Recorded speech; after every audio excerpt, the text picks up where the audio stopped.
30 seconds. Tom Clancy, one of the best-selling authors on the planet, died on Tuesday night at a hospital in Baltimore after a brief illness. He first became famous in 1985 with the publication of The Hunt for Red October, which really spawned an entire genre of conservative military potboilers with details that really made you feel like you were in the middle of that submarine.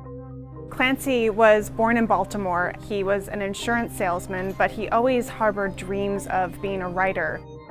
He wrote his first book, The Hunt for Red October, and the Naval Institute Press only paid $5,000 for the manuscript. They managed to get a copy of the book into the hands of a friend of Nancy Reagan. Pretty soon it was passed along to President Reagan, who read it and said that he couldn't put it down. So within days it was a bestseller.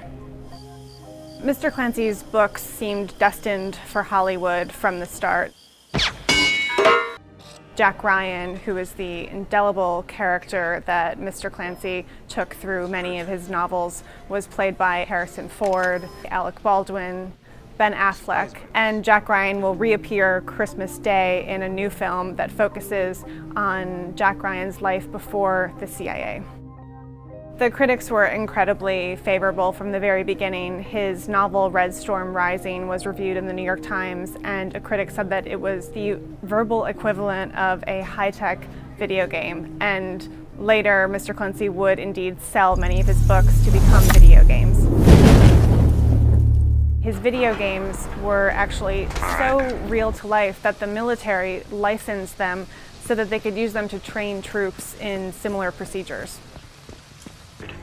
When Mr. Clancy's first book was published, it was full of so much military knowledge that even members of the military suspected that he had access to classified information, which he did not.